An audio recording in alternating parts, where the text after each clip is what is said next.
अस्सलाम वालेकुम दोस्तों। आज हम बात करते हैं मीना जाने से पहले कुछ दवाइयाँ आपके पास होनी चाहिए। गो कि अगर आपकी तबीयत ज़्यादा ख़राब हो, मीना के अंदर में हॉस्पिटल्स मौजूद रहते हैं, लेकिन क्या होता है कि चूँकि बहुत भीड़ होती है और आप इधर से उधर भाग रहे होते हैं तो कई बार आपको मौका नहीं मिल पाता है। तो ज़रा शॉर्ट में हम समझने की कोशिश करते हैं।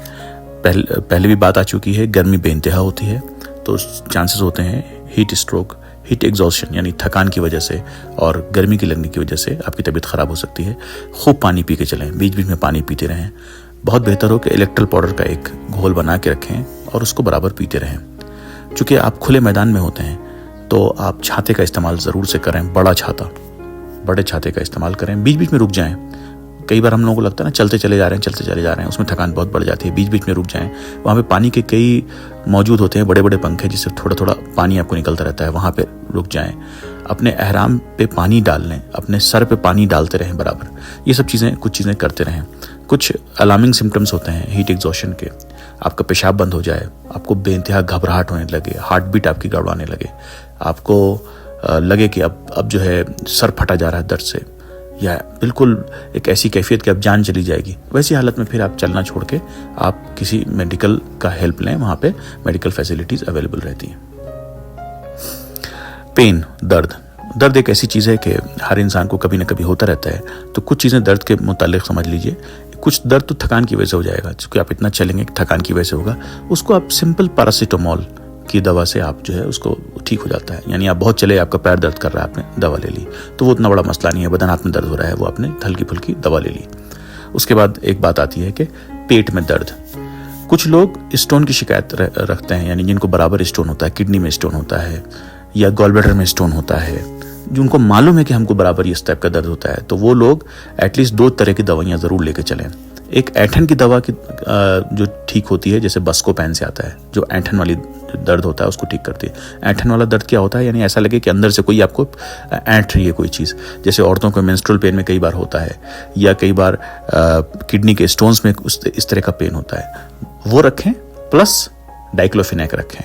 ये दोनों चीज़ें, अगर आपको ऐंठन का दर्द हो रहा है तो आप ये दोनों चीज़ें आप ले सकते हैं कुछ खाना खाने के बाद एसिडिटी की दवा के साथ।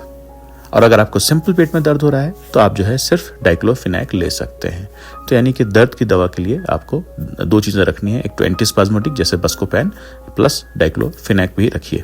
कुछ लोगों को एसिडिटी की शिकायत रहती है, यानी पेट के ऊपरी हिस्से में, यानी कि पेट जहाँ पे सीने से मिल रहा होता है, अगर वहाँ पे तकलीफ हो रही है तो ज़्यादा चांसेस होते हैं एसिडिटी का पेन होगा।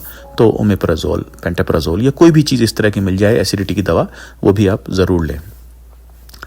चेस्ट पेन, चूँकि लोग घबरा जाते हैं कि चेस्ट पेन हार्ट अटैक तो नहीं है। हर चेस्ट पेन हार्ट अटैक नहीं होता है। पहले तो ये समझें कौन सा चेस्ट पेन हार्ट का अटैक का ज़्यादा चांसेस होते हैं। वो पेन जो आपको लगे कि अंदर से जो है दबा रहा हो चेस्ट को, भींचने वाला दर्द, वो ज़्यादा चांसेस होते हैं कि हार्ट अटैक हो। प्लस वो दर्द जो लेफ्ट हैंड यानी बाएं हाथ में जा रहा हो, उसकी ज़्यादा चांसेस होते हैं कि वो हार्ट अटैक हो। वो पेन जिसमें आपको बेइंतहा घबराहट हो, आपको उल्टी जैसा लगने लगे, खूब पसीने पसीने हो जाएं, उसके ज़्यादा चांसेस होते हैं कि हार्ट अटैक हो। तो ऐसी हालत में एस्पिरिन की गोली 300 मिलीग्राम, ये बहुत कारगर साबित होती है। 300 मिलीग्राम यानी अगर 75 मिलीग्राम है तो 4 टैबलेट, अगर 150 मिलीग्राम 2 टैबलेट। बहुत बेहतर हो कि एस्पिरिन के साथ आप क्लोपिडोग्रेल भी ले लें 300 मिलीग्राम।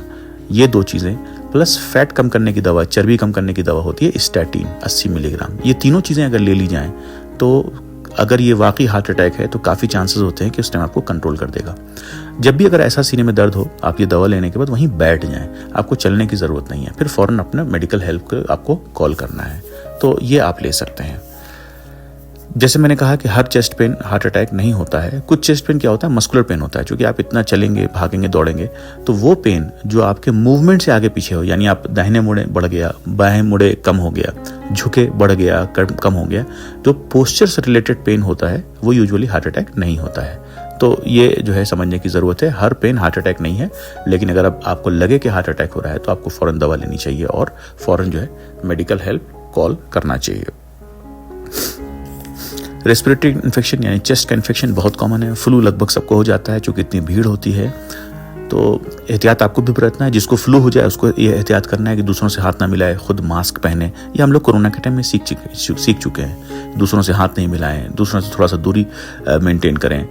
आप अगर जान रहे हैं कि सामने वाले को फ्लू हो रखा है, आप उसके पास ना जाएं, ये कोशिश करें। लेकिन चलिए वहाँ पे चूंकि इतनी भीड़ होती है तो एक दूसरे को फ्लू होता रहता है। नॉर्मल हल्का फुल्का फ्लू, उसमें उतना घबराने की बात नहीं है।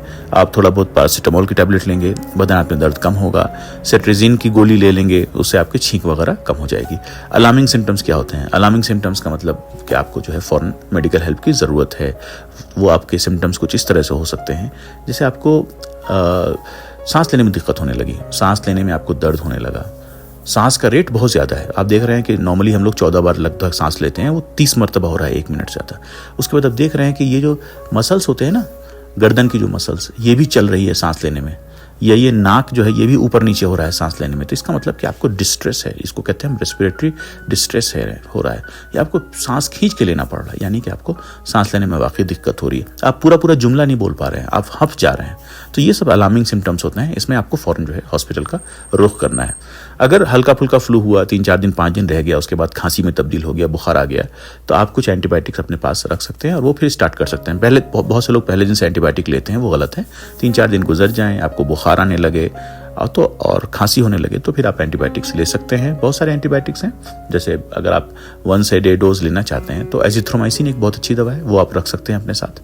एजिथ्रोमाइसिन वो जो है आप 500 मिलीग्राम की गोली आप ले सकते हैं।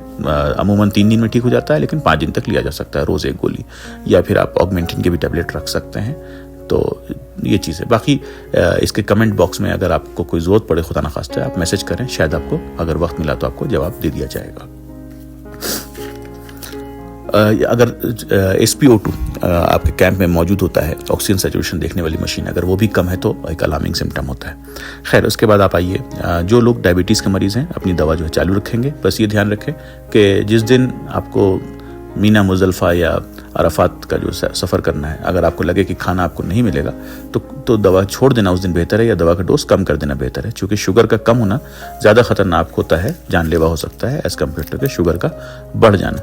बाकी अपनी दवाइयाँ आप वक्त पे लेते रहें। प्रोस्टेट की दवा है, कोई हार्ट की दवा ले रहा हो, कोई चेस्ट की दवा खाता हो, वो सब आप जो है बराबर अपना खाते रहें। कई बार क्या होगा कि आपके पैरों में जो है छाले पड़ सकते हैं, कोई चोट लग सकती है पैर में, यानी छोटा मोटा कट, छोटा मोटा वुंड, छोटा मोटा ज़ख्म। तो उसके लिए जो है आप कुछ क्रीम रख सकते हैं, जैसे कि बहुत कॉमनली बीटाडीन आता है, बीटाडीन का ट्यूब रखिए, मरहम फ्यूसरिक एसिड का मरहम रखिए, इसकी फ़ोटो डाल दे रहे। ये दोनों चीज़ें रखें। बैंडेड रखें अपने पास। बैंडेड का काम ये होता है कि अगर अचानक कोई चीज़ कट गई आपके और उसके बाद खून बहने लगे तो वहाँ पे उसको लगा देना है। बैंडेड लगा के उसको छोड़ नहीं देना है, क्योंकि बल्कि अपने कैंप में वापस आके उसको खोलिए, उसको अच्छे से ड्रेसिंग कीजिए, उसके बाद ऊपर से उसको फिर कवर कीजिए। हर वक्त बैंडेड लगाने से कभी कभी हल्का फुल्का जख्म खतरनाक टाइप से का फॉर्म हो सकता है। खास करके ये जख्म डायबिटीज़ के अगर मरीज़ हैं, अगर पैर में चोट लग जाए, पैर में जख्म हो जाए तो ये तो करें, लेकिन उसके बाद फ़ौरन जो है आप मेडिकल हेल्प लेने की कोशिश करें। ये सब कुछ बातें थी शॉर्ट में, बाकी हर बात तो की नहीं जा सकती। सबसे अच्छा तो ये होता है कि अगर आपको कोई डॉक्टर देख ले, लेकिन अगर आपको कोई डॉक्टर नहीं देख पा रहा है तो ये जो है कुछ चीज़ें काम आ सकती हैं। अगर आपको बराबर स्टोन पेन उठता है, आपको मालूम है कि स्टोन पेन उठता है, तो आप एक सिरिंज भी रख लें अपने साथ, और साथ में जो है डाइक्लोफेनेक का इंजेक्शन भी रखें। आपके कैंप में कोई ना कोई डॉक्टर या कोई ना कोई नर्स होगा जो आपको इंजेक्शन दे सकता है वैसी हालत में। चलिए, बहुत शुक्रिया।